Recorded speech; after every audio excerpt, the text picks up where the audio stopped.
누이 계시는 하나님의 말씀은 열왕기하 14장 1절에서 7절까지 말씀입니다. 구약성경 585쪽입니다.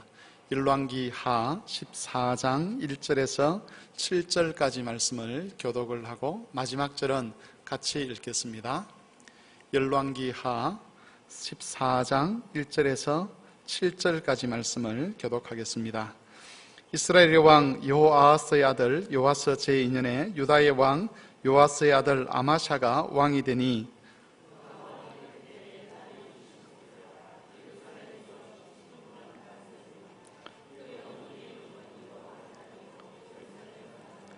아마샤가 여호와 보시기에 정직히 행하였으나 그의 조상 다윗과는 같지 아니하였으며 그의 아버지 요아스가 행한 대로 다 행하였어도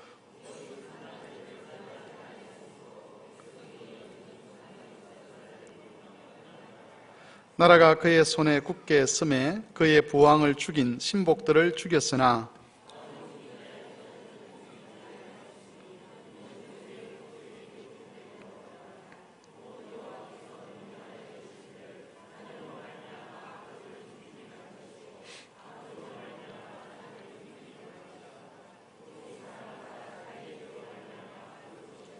같이 읽겠습니다. 아마샤가 소금 골짜기에서 에돔 사람 10,000명을 죽이고 또 전쟁을 하여 셀라를 취하고 이름을 욕되리라 하였더니 오늘까지 그러하니라. 아멘. 이스라엘 역사에는 많은 왕들이 있었습니다. 그런 왕들 중에 긍정적인 평가를 받는 왕은 그렇게 많지 않습니다.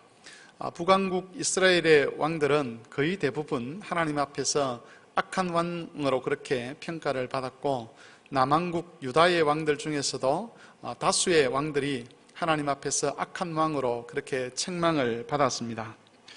오늘 본문에 등장하는 아마시아 왕은 아마시아 왕에 대한 평가가 3절에 잘 나타나 있습니다.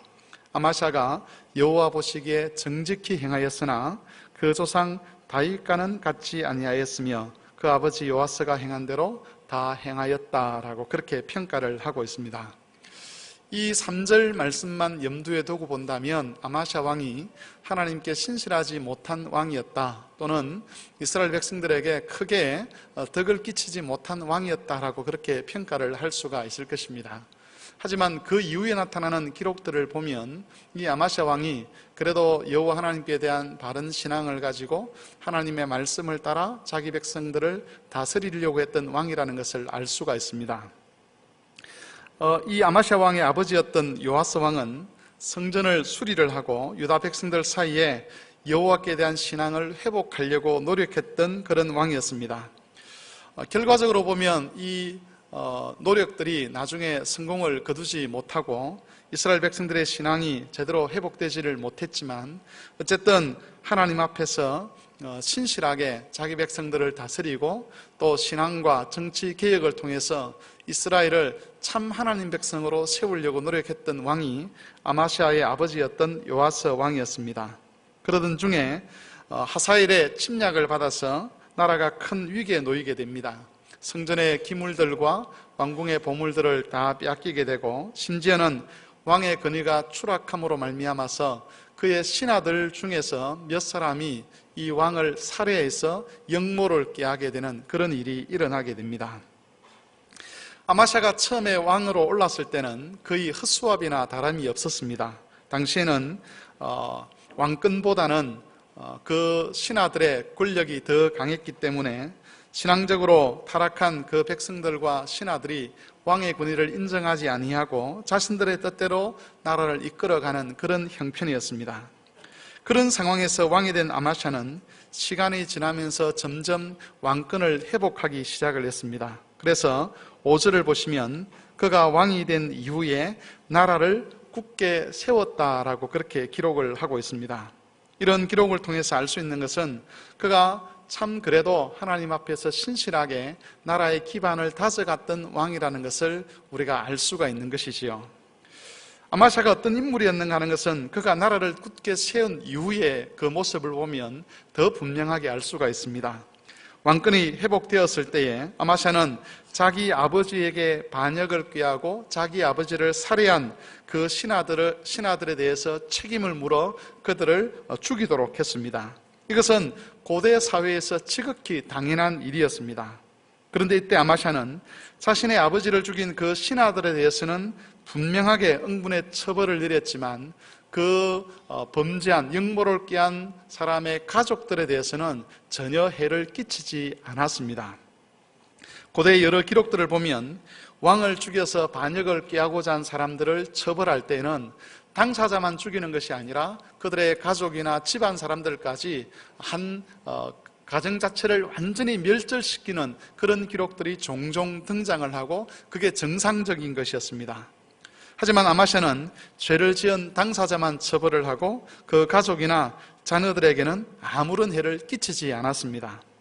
아마샤가 그렇게 했던 이유는 모세 율법책에 기록된 하나님의 말씀을 따르려고 했기 때문이었습니다. 하나님께서는 아비의 죄를 물어 자녀들에게 벌을 내리지 말고 또 자녀들의 죄를 물어서 그 아버지에게 벌을 내려서는 안 된다라고 가르치고 있습니다.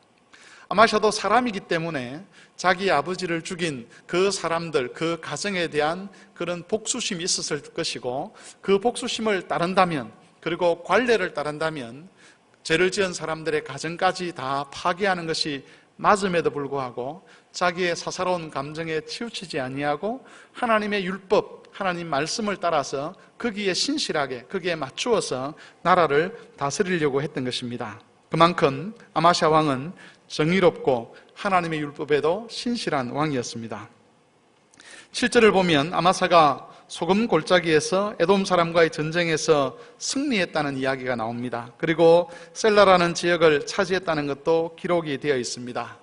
많은 왕들이 이방 나라들과의 전쟁에서 패배해서 굴욕을 당했던 것을 기억해 본다면 아마샤는 전쟁에서 승리하여서 나라의 안정을 귀한 왕으로 볼 수가 있습니다. 물론 나중에 북왕국 이스라엘과의 전쟁에서 패배를 당하고 또 자신도 그 아버지처럼 신하들에게 배신을 당해서 죽게 되지만 그럼에도 불구하고 열왕기 하에서 아마샤는 여호와의 보시기에 정직하게 행한 왕이라고 그렇게 평가를 하고 있습니다. 그런데 이런 아마샤 왕에 대한 좋은 평가에 반하는 한 가지 의미심장한 이야기가 4절에 덧붙여져 있습니다. 4절은 이렇게 기록되어 있습니다. 오직 산당들을 제거하지 아니하였으므로 백성이 여전히 산당에서 제사를 드리며 분향하였더라. 여기에 산당이 등장합니다. 이 산당은 오늘 설교 주제와 관련되어 있는 매우 중요한 내용입니다. 산당에 대한 언급은 아마샤 왕에 대한 기록에서만 발견되지 않습니다. 열왕기 하 12장 1절에서 3절을 보시면 요아스 왕에 대한 이야기가 나오는데 거기에도 보면 이 산당에 대한 이야기가 언급이 되어 있습니다. 열왕기하 12장 1절에서 3절까지를 같이 한번 읽어보겠습니다. 앞쪽으로 한 두어 장 넘기면 있습니다. 열왕기하 12장 1절에서 3절까지 다 같이 읽겠습니다. 예후의 제7년에 요아스가 왕이 되어 예루살렘에서 40년간 통치하니라. 그의 어머니의 이름은 시비아라 브엘세바 사람이더라. 요아스는 제사장 여호야다가 그를 교훈하는 모든 날 동안에는 여호와 보시기에 정직히 행하였으되 다만 산당을 제거하지 아니하였으므로 백성이 여전히 산당에서 제사하며 분향하였더라. 거의 비슷한 문구가 그 아들 아마샤에 대한 평가를 내릴 때와 똑같은 모습으로 기록이 되어 있습니다. 이것은 그 이전 왕들에 대한 기록에도 계속해서 등장하는 내용들입니다. 열왕기 상 15장에 보면 아사왕이라는 사람이 등장하는데 이 아사왕도 하나님 보시기에 정직히 행하는 왕이었지만 산당을 제거하지 못하였다는 표현이 덧붙여져 있습니다. 그리고 열왕기상 22장에 보면 여호사밧 왕이 등장을 합니다. 이 왕 역시 하나님 앞에서 신실한 왕으로 인정을 받았지만 그도 산당을 제거하지 못했다라는 그런 덧붙여진 문구 속에서 평가를 받는 왕이 되었습니다. 열왕기 하 15장에 보면 아사랴 왕에 대한 기록이 나오는데 거기서도 그가 여호와 보시기에 정직하게 행하였다라고 말을 하면서 한편으로는 산당을 제거하지 않은 것에 대해서 책망하는 그런 말씀이 기록의 일부로 남아 있습니다. 그러다가 여러분, 열왕기하 18장에 가면 유명한 히스기야 왕이 등장합니다. 이 히스기야 왕에 대한 이야기를 하면서 성경 기자는 이렇게 평가를 합니다. 열왕기하 18장 5절에 이런 말씀입니다. 히스기야가 이스라엘의 하나님 여호와를 의지하였는데 그의 전후 유다 여러 왕 중에 그러한 자가 없었더라. 그러니까 지금 히스기야 왕을 평가하면서 이 히스기야 왕과 그 이전의 여러 왕들, 그리고 그 이후의 여러 왕들과 구별될 만큼 히스기야는 하나님 앞에 신실한 왕이었다라고 그렇게 이야기를 한다는 것입니다. 그러면 이렇게 히스기야를 다른 여러 왕들과 구별시키는 일이 뭐냐? 짐작하시겠지만 산당을 제거했느냐 제거하지 않았냐 하는 것과 관련이 있습니다. 그 이전의 왕들은 여호와 앞에 신실한 왕들이었음에도 불구하고 오늘 우리가 읽었던 이 아마시아 왕도 마찬가지지요. 하나님 앞에서 정직히 행하였음에도 불구하고 산당을 제거하지 못했다라는 그런 책망을 하나님께 받고 있는데 히스기야 왕은 산당을 제거한 왕으로 그렇게 인정을 받고 그것과 더불어서 다른 모든 것들이 그 전후에 다른 왕들과 구별되는 그런 신실함을 보인 왕이었다고 그렇게 평가를 하고 있는 것입니다. 그럼 우리가 얼핏 생각을 해보면 이 산당이라는 것을 하나님께서 이렇게 책망하시는 것이라면 왕이 된 사람이 우리 선조들이 이렇게 산당을 제거하지 못해서 하나님께 책망을 받았다라는 그런 생각을 할 때에 권력이 회복되고 왕권이 회복되면 그 산당을 제거해버리면 문제가 되지 않을 것처럼 여겨집니다. 하지만 이 산당과 관련된 문제는 그렇게 쉽게 해결될 수 있는 문제가 아니었습니다. 그래서 히스기야나 아니면 다음 주일에 우리가 살펴보게 될 요시야 왕을 빼고는 어떤 왕도 산당을 제거하지 못했습니다. 제거하고 싶지가 않아서가 아니라 제거하지 않은 것이 아니라 제거하지를 못했습니다. 산당이라는 말의 원래 의미는 높은 곳에 있다라는 그런 뜻입니다. 고대 사람들은 신께 가까이 가는 방법 중에 하나가 높은 곳에 제단을 쌓고 신의 이름을 부르면 그만큼 신에게 가까이 가는 것이라고 생각을 했습니다. 이스라엘 백성들이 출애굽해서 가나안 땅에 처음 들어갔을 때에 거기에는 가나안 사람들이 만든 산당들이 많이 있었습니다. 하나님께서는 이스라엘 백성들에게 그 산당들을 다 제거하라고 명령을 하셨습니다. 그런데 이스라엘 백성들이 이 산당을 다 제거하지 못하게 되고 나중에는 이 산당에서 하나님을 섬기는 일이 일어나게 되었습니다. 우리가 잘 알고 있는 솔로몬의 1000번제, 우리는 그것이 성전에서 드려졌다라는 그런 착각을 하고 있지만 사실은 그 1000번제는 기브온이라고 하는 곳에 있는 산당에서 드려진 제사였습니다. 솔로몬 당시에는 이 기브온 산당 외에도 크고 작은 산당들이 이스라엘 전국에 흩어져 있었습니다. 그리고 이스라엘은 그 산당들에서 자기들 나름대로 제사장을 세우고 자기들 나름대로의 방법으로 자기들 나름대로 하나님을 섬겼습니다. 우리가 기억해야 될 것은 다윗 이전까지 이스라엘 백성들 안에는 여호와께 대한 바른 신앙이 거의 자리를 잡지 못하고 있었다는 것입니다. 형식상으로 보면 이스라엘 백성은 하나님의 백성이었습니다. 하지만 그들의 신앙은 이미 산당을 중심으로 해서 가나안의 토착신앙과 그렇게 혼합된 상태로 존재하고 있었습니다. 역사적 기록을 보면 이스라엘 백성들의 신앙은 지금 우리가 생각하는 것보다 훨씬 더 심각한 수준으로 변질되어 있었고 타락해 있었습니다. 다윗은 제사장 그룹과 레인 그룹을 다시 모으고 성전을 지으려고 했습니다. 다윗이 성전을 지으려고 했던 이유는 하나님의 집을 하나 지어야겠다라는 그런 생각뿐만 아니라 그 성전 짓는 것을 통해서 변질된 이스라엘 백성들의 신앙을 바로잡고 이스라엘 백성들을 하나님의 언약 백성으로 바르게 회복시키고자 하는 목적 때문이었습니다.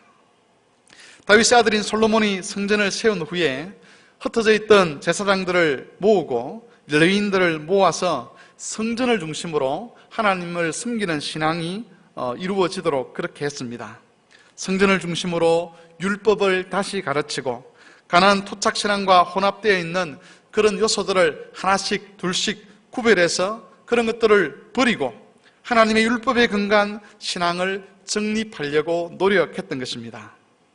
문제는 비록 솔로몬 성전이 세워지게 되고 이스라엘의 신앙이 성전을 중심으로 율법에 근거한 신앙으로 조금씩 회복되고 있었음에도 불구하고 이전에 산당들은 거의 대부분 사라지지 아니하였고 남아 있었다는 것입니다.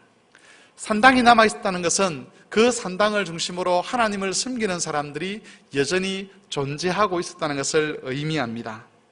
산당의 그 신앙, 산당을 중심으로 하는 그 신앙이 권력을 형성하기도 하고, 그래서 왕이 산당을 제거하려고 하면 마치 사람들이 반란을 일으킬 것처럼 왕을 위협하는 일들도 일어나게 된 것입니다. 그래서 개혁 정책을 펼치고 펼치다가 이제 산당을 제거해야겠다라고 접근하기 시작하면 백성들이 왕의 말을 듣지 않는 겁니다. 귀족들이 왕의 말을 듣지 않는 것이죠. 왕이 다른 것은 다 할 수 있겠지만 이 산당을 제거하면 우리가 더 이상 왕을 왕으로 인정하지 않을 것입니다라고 반기를 들었다는 것입니다. 산당은 이스라엘 백성들이 그들의 그 신심, 그들의 종교심에서 끝까지 지켜가고 싶었던 그런 본질적인 그들의 신앙이었다고 그렇게 볼 수가 있는 것입니다. 그렇다면 여러분, 왜 이스라엘 사람들은 왕이나 제사장들의 그 개혁 정책에 참여하지 않고 산당 중심의 그 신앙생활을 고집하려고 했겠습니까? 여러분, 성전을 중심으로 한 신앙과 산당을 중심으로 한 신앙에 가장 큰 차이점이 있는데, 그것은 성전을 중심으로 하는 신앙에 있어서 가장 핵심되는 것이 하나님의 말씀이었다는 겁니다. 모든 신앙의 의식들과 규례들은 모세를 통해 주어진 하나님의 율법을 따르고 있었습니다. 그래서 성전 중심의 신앙에 있어서 핵심은 하나님의 말씀, 율법이었습니다. 반면에 산당에서 이루어지고 있는 제사나 거기에서 나오는 가르침들은 모세의 율법에서 거의 다 벗어나 있는 것들이었습니다.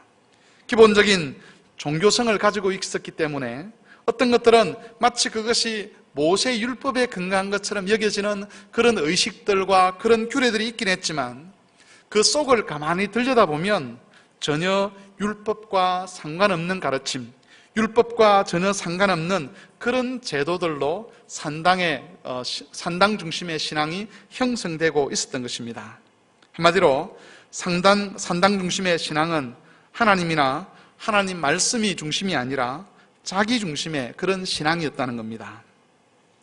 여러분, 이 산당 중심의 신앙에는 중요한 두 가지 측면이 있습니다. 하나는 종교의식에 있어서 정해진 기준이 없었습니다. 그 당시에 산당들이 많이 흩어져 있었는데 그 산당들 중에서 어떤 것들이 이렇게 공통된 어떤 규례나 규칙을 가지고 있었던 것은 아니었다는 것입니다. 성경에는 분명히 하나님께 예배할 때에 지켜야 될 규칙에 대해서 가르치는 하나님의 말씀이 있습니다. 그러한 규칙들은 하나님이 누구신지, 그리고 하나님께서 베풀어 가려고 하는 구원이 무엇인가를 알려주는 그런 역할을 합니다. 성전에서 제사를 드릴 때에 내가 드리고 싶은 대로, 내가 사용하고 싶은 대로 제물을 아무렇게나 사용하고 아무런 순서도 자기가 정하고 싶은 대로 그렇게 하는 것이 아니라 하나님이 정해준 방법대로, 하나님이 정해준 질서를 따라, 그리고 하나님이 정해준 제물을 가지고 그렇게 하나님을 섬기도록 되어 있습니다. 하나님께서 그렇게 하신 이유는 그 순서 하나하나, 의식 하나하나를 통해서 하나님이 어떤 분이신지, 그리고 하나님께서 자기 백성들에게 베푸시는 구원이라는 것이 무엇인지를 알려주시기 위함이었습니다. 그래서 그런 의식들이 반복되면 반복될수록 그 의식 자체, 종교적인 행위 자체를 통해서도 하나님을 알 수 있도록 만들었고 하나님의 구원을 알 수 있도록 그렇게 만들었습니다. 우리가 예배를 드리죠. 그리고 우리 예배는 의식으로 이루어져 있습니다. 여러분, 우리 예배의식도 마찬가지입니다. 우리의 예배의식은 그냥 아무렇게나 만들어진 의식이 아닙니다. 여기에는 하나님이 어떤 분이신지, 그리고 하나님의 구원의 성격이 어떤 것인지를 보여주도록 하는 그런 역할을 담아서 예배의식이 진행이 됩니다. 여러분들이 아침에 우리가 일부 예배가 9시인데 9시에 헐레벌떡 오셔서 자리에 앉으셔서 그렇게 예배를 시작하게 되면 이 의식이 가지고 있는 의미 자체를 알 수가 없죠. 그러게 되면 이렇게 하나님의 예배의 부름이라든지 또 축복의 말씀이라든지 이런 순서가 왜 있는지, 사제에 우리가 회개하는 순서가 왜 있는지 이런 것들을 제대로 알 수가 없게 되고, 그러면 그런 것들을 예배 순서에 담아서 그것들이 진행되도록 하신 하나님의 의지, 하나님의 뜻도 파악할 수가 없는 것이죠. 그러나 조금 일찍 오셔서, 조금 서두르셔서 한 10분 전에 또는 15분 전에 오셔서 오늘 예배 순서가 어떻게 진행되는지, 그것이 무엇인지를 가만히 생각하시고, 또 여러분의 자녀들에게 이 순서가 의미하는 것이 무엇인지를 하나씩 가르치게 되면 그 순서 자체가 하나님을 계시하는 방편이 되고, 그 순서 하나하나가 하나님의 구원을 알려주는 그런 도구가 된다는 것을 여러분 꼭 기억하시기를 바랍니다. 이스라엘 예배도 그러했습니다. 그런데 산당 중심의 신앙에는 그런 말씀의 규칙들이 외면을 당했습니다. 내가 좋으면 그게 규칙이 되고, 내게 만족을 주고 여러 사람들에게 만족을 주고 함께하는 사람들을 기쁘게 하면 그것이 그 산당의 규칙으로 정해져 버렸습니다. 그러면서 하나님의 말씀이 가르치는 규칙은 거부하거나 외면하는 일들이 산당에서는 비일비재하게 일어났던 것입니다. 산당 중심의 신앙이 가지는 두 번째 측면은 인간의 타락한 욕망을 인정해 준다는 것입니다. 우리가 하나님 말씀을 읽게 되면 그 하나님 말씀은 끊임없이 우리 욕망의 악함에 대해서 경고를 합니다. 사람 안에 이기심과 탐욕이 있다는 것을 지적하시면서 하나님을 섬기기 위해서는 그런 이기심과 탐욕과 악한 마음을 다스려야 된다라고 그렇게 가르칩니다. 그래서 바른 신앙이라고 하는 것, 성전 중심의 신앙이라고 하는 것은 늘 경건할 수밖에 없습니다. 또한 헌신적일 수밖에 없습니다. 다른 이들을 위해서 자신의 것을 내려놓을 수밖에 없도록 하나님께서 만들어 가시는 것이지요. 어떤 문제가 생겼을 때에 다른 사람을 탓하기보다는 자신의 악함을 먼저 보고 회개하도록 그렇게 만들어 갑니다. 그러나 산당 중심의 신앙에는 그런 욕망이 부정되거나 거부당하지 않습니다. 욕망을 거기서는 거부할 필요가 없습니다. 세상적으로 잘 되는 것이 하나님의 은혜라고 가르칩니다. 한때 한국 교회에서 유행했던 삼박자 구원론이나 사박자 구원론과 같은 그런 형태의 신앙이 바로 이스라엘 백성들이 산당에서 추구했던 신앙의 모습이었습니다. 타락한 인간의 본성에 딱 맞는 그런 형태의 신앙이었다는 것입니다. 제가 종종 말씀을 드리지만 사람들은 하나님을 섬길 때에 하나님께서 정해주신 방법대로 하나님을 섬기는 것을 별로 좋아하지 않습니다. 타락한 사람들의 그 종교심이라고 하는 것, 그 신심이라고 하는 것은 하나님 중심, 성경 중심, 그리고 성전 중심의 신앙보다는 자기 중심의 신앙을 추구하고 싶어 합니다. 또한 자기 안에 있는 그런 죄의 욕망들과 욕심들과 이기심들을 억누르고 이기도록 하는 하나님 말씀에도 집착하지 않습니다. 그것을 중심으로 자기 신앙을 이끌어 가려고 하지 않는다는 것입니다. 하나님 중심이나 말씀 중심이나 성전 중심의 신앙에는 헌신해야 하는 것도 많고 또 포기해야 하는 것도 많습니다. 자기 안에 있는 죄의 욕망들과 욕심들과 이기심들, 그리고 여러 가지 엄난한 본성들을 억누르고 이겨야 하는 것도 많습니다. 내가 원치 않는 규칙들과 규례들에 매여야 하는 일도 일어납니다. 하나님 말씀을 들여다보는 일이 언제나 우리에게 부담으로 다가올 수밖에 없다는 겁니다. 대신 자기의 종교심을 만족시키는 산당 중심의 신앙은 정말 편리하고 스스로에게 만족을 주는 것이 많습니다. 자신이 할 수 있다고 생각하는 약간의 헌신만 하게 되면 인정받을 수도 있고 다른 사람의 지지도 받을 수가 있습니다. 또한 굳이 자신의 욕망을 억제하도록 요구하는 율법에 매일 필요도 없습니다. 규칙이나 방법도 스스로 만들어가면 됩니다. 그러면서 거기서 위로도 얻을 수 있고 만족도 얻을 수 있습니다. 이스라엘 백성들의 이런 산당 중심의 신앙은 왕들이나 선지자들이나 제사장들이 개혁 정책을 펼쳐가는 데 있어서 항상 걸림돌로 작용을 했습니다. 하나님의 말씀을 근거로 이스라엘 백성들의 신앙을 회복시키기 위해서 산당을 제거하려고 하면 산당을 중심으로 형성되어 있는 그 조직들이나 기구들을 통해서 반란을 일으키려고 하는 움직임이 일어났습니다. 그래서 왕들이라 할지라도 함부로 산당을 제거하지 못한 것입니다. 산당 중심의 신앙을 유지하려고 했던 그 사람들 때문에 왕들의 개혁 정책은 번번이 실패로 돌아갔습니다. 또 히스기야 왕과 같은 그런 왕들이 개혁 정책을 시행해서 산당을 제거했을 때에도 산당 자체는 없어졌지만 그 산당을 중심으로 가지고 있던 그들의 신앙 자체는 이스라엘 백성들이 포기하지 않음으로 인해서 얼마 지나지 않아 다시 타락하는 그런 일들이 일어났던 것입니다.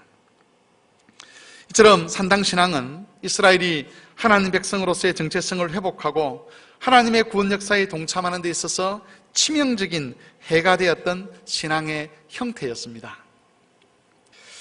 우리가 이런 구약의 기록들을 읽으면서 머릿속에서 어떤 생각을 하느냐 하면 참 이스라엘 백성들이 악하다는 그런 생각을 다들 하실 것입니다. 하나님의 백성들은 당연히 하나님의 말씀을 따라야 하는 것인데 그렇지 않고 하나님 말씀 듣기를 거부하고 자기들의 만족을 위해서 스스로 규칙을 만들고 스스로 신앙을 세우려고 했던 것은 잘못된 것이라는 생각을 다들 가지고 계실 것입니다. 특별히 이스라엘 백성들이 이 산당을 중심으로 한 그 신앙 때문에 징계를 당하고 나중에는 하나님 백성의 영광스러운 지위를 잃어버리고 이방 나라에 포로로 잡혀갔다는 그런 것들을 감안을 하게 되면 참 이 사람들이 어리석은 사람이라는 그런 평가를 우리 스스로 내립니다. 그런데 우리가 이렇게 악하고 어리석다고 막 평가하는 이스라엘 백성들의 그 산당 중심의 신앙이 여전히 지금의 교회들 속에서 재현되고 있다는 것을 아는 사람은 그렇게 많지 않습니다. 기독교 신앙의 변질을 경고하는 사람들이 많이 있죠. 그런 사람들이 한결같이 주장하는 이야기가 하나 있는데 그건 한국 교회 성도들의 신앙은 말씀 위에 세워진 신앙이 아니라는 그런 평가입니다. 한국 교회 예배가 하나님의 말씀을 따라 정립된 예배가 아니라고 이야기합니다. 교인들이 가지고 있는 신앙과 생활에 대한 이해가 하나님의 말씀에서 나온 것이 아니라 불교적인 세계관, 유교적인 세계관, 우리나라의 전통적인 샤머니즘에서 온 그런 세계관으로 이루어져 있다라고 그렇게 주장을 합니다. 그런 것들이 성경에 나오는 용어들로 포장이 되어 있긴 하지만 엄밀하게 따지고 보면 하나님의 말씀과 전혀 상관없는 그런 것들로 교회가 이루어져 있다는 것이죠. 쉽게 말해서 자기 만족을 얻고자 하는 인간의 종교심, 인간의 신심에 부합된 그런 신앙이고 결국 그것은 이스라엘 백성들이 끝까지 지키고자 했던 산당 중심의 신앙과 다를 바가 없다는 겁니다. 더 큰 문제는 그런 식의 신앙이 전혀 통제되지 않는다는 겁니다.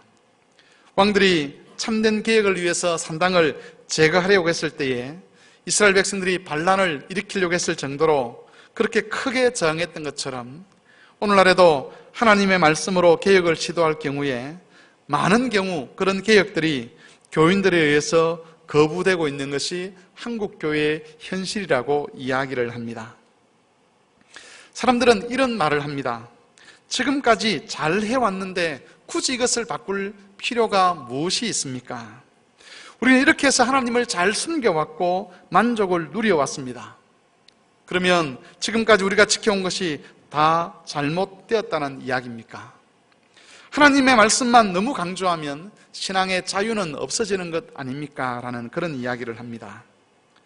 여러분, 하나님 말씀을 따른다는 것이 모든 것을 경직되게 만들고 또 아무런 유연성도 없게 만드는 것을 의미하는 일은 아닙니다. 말씀 안에 있으면서도 얼마든지 우리는 자유로울 수 있고 말씀 안에 있으면서도 얼마든지 우리는 유연하게 신앙생활을 할 수 있고 유연하게 예배할 수가 있습니다. 중요한 것은 지금의 신앙과 예배가 그리고 지금의 우리의 삶이 과연 우리 스스로가 만들어낸 규정과 규칙을 따르는 것인지 아니면 하나님 말씀에 근거하여 이루어지고 있는 것인지를 살피는 것입니다. 지금 우리가 행하는 것이 하나님의 영광을 위한 것인지 아니면 우리의 만족과 즐거움을 위한 것인지를 점검해 보아야 한다는 것입니다. 어떤 분들은 이렇게 말을 하기도 합니다. 목사님, 제가 이 일을 위해서 얼마나 헌신하고 수고하는지 아십니까? 이것이 얼마나 많은 사람들을 위로하고 그들을 하나님께로 돌아서게 했는지 아십니까? 라고 그렇게 반문을 하기도 합니다. 그러나 여러분, 우리가 수고한다는 그것이 우리의 신앙이 바르다는 기준이 될 수는 없습니다. 우리가 많이 헌신한다는 그것이 우리가 하나님 말씀의 터 위에서 우리의 신앙을 세워간다는 것을 보장하지 않습니다. 뿐만 아니라 사람들을 많이 하나님께로 돌아오게 하고 내가 하는 그 일을 통해서 많은 사람들이 위로와 기쁨을 얻고 삶을 회복했다고 해서 그것이 하나님의 말씀의 터 위에서 우리의 신앙이 지켜지고 있다는 것을 증명하는 증거는 될 수 없다는 것입니다. 사람을 많이 돌아오게 하는 것, 많은 사람들을 위로하고 그들의 삶을 세우고 그들의 가정을 세우는 것, 또 우리가 많이 수고하는 것, 그런 것은 올바른 기준을 사용하지 않더라도 사실은 얼마든지 해낼 수 있는 일이고 일어날 수 있는 일들입니다. 그리고 바로 그런 이야기가 산당 중심의 신앙을 유지하고자 했던 이스라엘 백성들이 주장했던 이야기와 같은 이야기입니다. 새해를 시작하면서 올해의 표를 내게 부탁한 것을 지키라로 그렇게 정했습니다. 여러분, 우리가 지켜가야 될 것은 또 우리가 우리 자녀들에게 물려줘야 될 신앙의 유산은 우리 스스로가 만든 산당 중심의 신앙은 아닙니다. 하나님께서 우리에게 부탁하신 것은 하나님의 말씀이 근거가 되는 신앙입니다. 우리 스스로를 만족시키는 신앙이 아니라 하나님을 영화롭게 하는 신앙입니다. 우리 자신이 중심이 되는 신앙이 아니라 교회가 중심이 되는 신앙이어야 합니다. 성도 여러분, 이스라엘 백성들은 산당 중심의 신앙생활을 하다가 결국은 망해버렸습니다. 지금 당장에는 그것이 자신에게 만족이 되고 그것이 편리했고 그렇게 하는 것이 자신에게 유익이 되었고 그렇게 하는 것이 여러 사람들에게 유익을 끼치고 공동체를 하나 되게 만드는 그런 것처럼 보였지만 산당 중심의 신앙은 시간이 지날수록 점점 우리를 하나님에게서 멀어지게 만들 수밖에 없습니다. 그것이 지금 아무리 좋게 보여도, 그것이 지금 아무리 교회에 큰 성장을 가져온다 할지라도 하나님께서 말씀 위에 세워지지 않는 것을 무너뜨릴 수밖에 없다는 것을 우리가 인정해야 될 것이고, 그런 것 때문에 하나님께서 자신의 영광을 우리 개인에게서, 가정에게서, 교회에서 거두어 가실 수 있다는 것을 잊지 말아야 합니다. 그러므로 우리는 우리 안에 세워져 있는 그 산당들을 무너뜨릴 수 있어야 합니다. 말씀에 근거하지 아니하고 말씀 위에 세워져 있지 않는 것들을 무너뜨려 가야만 합니다. 개인적인 측면에서도 마찬가지고 교회 전체에 있어서도 마찬가지입니다.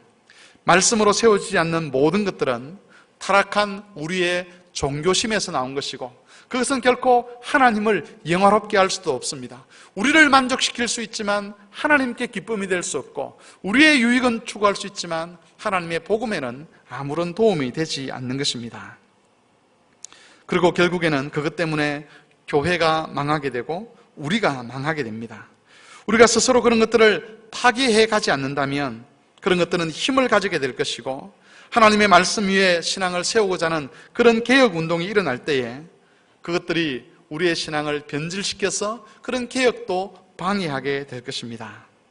성도 여러분, 우리 신앙은 하나님 중심 신앙이어야 합니다. 우리 신앙은 성경 중심 신앙이어야 합니다.